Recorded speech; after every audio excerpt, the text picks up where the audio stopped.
हर हर महादेव, जय भोलेनाथ। और दोस्तों, कैसे हो? सब बढ़िया। तो आप सभी का प्यारा भाई फिर से आपके लिए एक नई वीडियो लेके आया है दोस्तों। तो इस वीडियो के अंदर अपन जानने वाले दोस्तों, काशी विश्वनाथ जो है,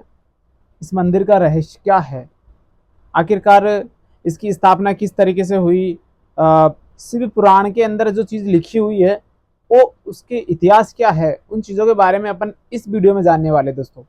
तो एक बार आप चैनल का इंट्रोडक्शन देखिए, इसके बाद में अपन वीडियो को शुरू करते हैं दोस्तों। तो जाइएगा कहीं नहीं, वीडियो में अंत तक जरूर बने रहिएगा दोस्तों।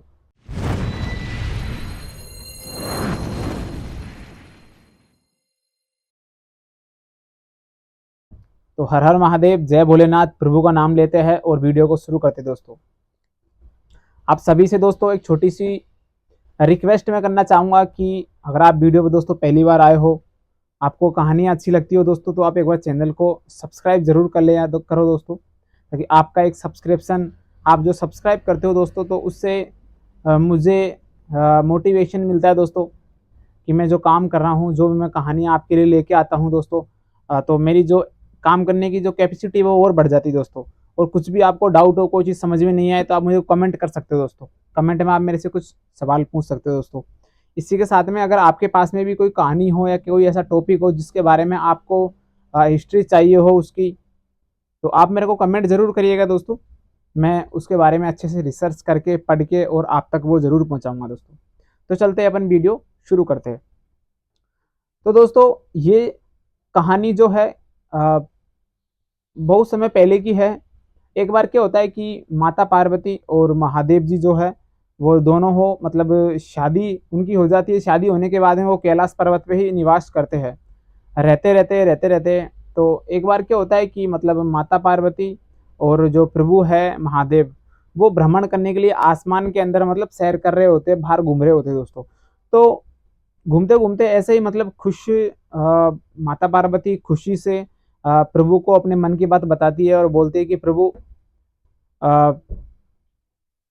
आप इस ब्रह्मांड जो लोक है जिसके अंदर अपन रहते हैं, कैलाश पर्वत से कहीं दूर,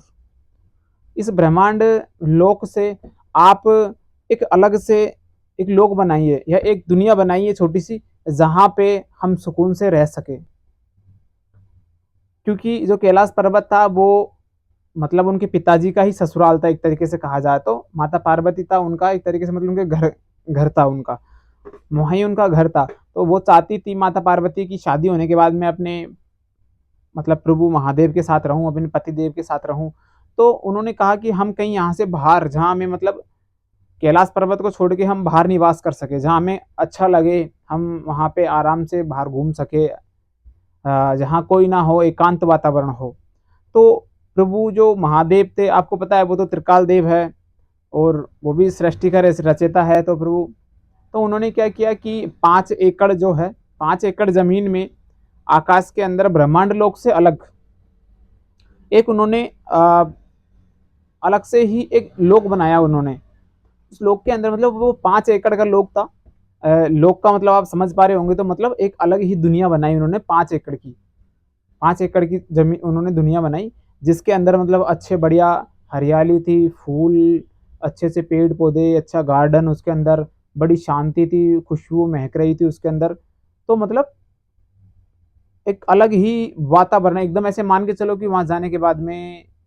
क्या कहूँ, एक अलग ही सुकून सा रहता है। बड़ी शांति, चहल पहल, बिल्कुल पेड़ पौधे, हरियाली, सब चीज़ वहाँ पे थी। मतलब जो अपन इमेज नहीं कर सकते वो सारी चीज़ वहाँ पे उपलब्ध थी दोस्तों। अब रचना होने के बाद में मतलब वो ब्रह्मांड उन्होंने बनाया अलग से 5 एकड़ का। अब उसके बाद में क्या कि माता पार्वती जो है उनको एक तरीके से मतलब उन्होंने कुछ बात बोली कि हे प्रभु, मैं मेरी एक और इच्छा है कि मैं चाहती हूँ कि ये जो स्वर्ग लोक की तरह आपने जो चीज़ यहाँ बनाई है, जिसमें हम बैठे हुए हैं, हम घूम रहे, भ्रमण कर रहे हैं, ऐसा ही हर एक पृथ्वी लोक पे जो आदमी रहते हैं, इंसान रहते हैं, मतलब हर एक इंसान को ऐसा सुकून मिल सके, इस तरीके का मतलब राहत जीवन मिल सके। तो प्रभु महादेव जी ने बोले कि आ, आपका कहना उचित है, क्योंकि आप जो ब्रह्मांड की जननी हो, मतलब आप माते हो पूरी दुनिया की, पृथ्वी की, आप तो जननी हो लोगों की, तो आप उनके हित के बारे में तो सोचेंगे ही सोचेंगे। तो उन्होंने ये कहने के बाद में कि उन्होंने क्या किया कि जो महादेव जी है उन्होंने विष्णु भगवान को बुलाया और उस जगह पे तप करने के लिए बोला उन्होंने, मतलब वो अब वहां पे उस जो 5 एकड़ की जो जमीन अलग से मतलब भगवान ने बनाया था, अलग से दुनिया बनाई थी माता पार्वती के लिए, जो उसमें विष्णु भगवान को बुलाया और उन्होंने वहां पे तप किया। अब विष्णु भगवान का तप करने से क्या हुआ कि वहां पे जो तप हुआ ना उससे क्या कि मतलब जो वहां पे चहल पहल हो गई, यानी कि उस संसार के अंदर वो जो दुनिया थी छोटी, उसके अंदर मतलब रौनक आ गई, वापस खुशहाली आ गई उसके अंदर, मतलब पहले से खुशहाली तो सारा सब कुछ था, लेकिन मतलब उससे जो विष्णु भगवान है वो अन्नदाता है, मतलब एक तरीके से कहे तो उसके अंदर मतलब अनाज अनाज सारा सब कुछ, लोग इंसान जीव सब चीजें उसके अंदर रह सके, जीव भी उसके अंदर उत्पन्न हो सके, मतलब तो और इसी के साथ साथ में मतलब अब वो उन्होंने ये चीजों के लिए उन्होंने तप किया। अब तप किया तो धीरे धीरे करके क्या हुआ कि वहां पे जैसे महादेव जो थे, विष्णु भगवान थे, सॉरी, विष्णु भगवान ने जो तप किया, अब तप करने के साथ साथ क्या किया कि उनके जब वो तप कर रहे थे विष्णु भगवान, तो उनके सिर से मतलब उनकी शरीर से पसीने की बूंदे धीरे धीरे करके निकलने लगी। अब धीरे धीरे करके वो जो बूंदे निकलने लगी तो आगे जाके क्या एक तालाब बन गया, पानी जो बह रहा वो वहां से तालाब बन गया। अब जो तालाब बना तो अब क्या हुआ कि वहां पे तालाब बन गया, अब उस तालाब को मतलब वहां पे काशी के नाम से मतलब नाम दे दिया गया, मतलब उस तालाब को जो था, तो वहां पे मतलब उस पूरे जो था वो 5 एकड़ की जो जमीन बनाई थी, उस जमीन को सीधा वहां से उठाकर महादेव जी ने मतलब, क्योंकि ब्रह्मांड लोक के अंदर जो थे वो ब्रह्मांड लोक के अंदर ही उस चीज को बनाई थी, लेकिन अब वो चाहते थे कि पृथ्वी लोक पे विष्णु महादेव जी है वो तो पृथ्वी लोक पे रहते हैं आपको पता है, तो उन्होंने कहा कि इस जो दुनिया है इसको अपन पृथ्वी लोक पे लेके चलते हैं। तो सेम ऐसे कैसी वो 5 एकड़ की जमीन को वहां से उठा के जो वो मतलब कहे तो पूर्णकारी थी,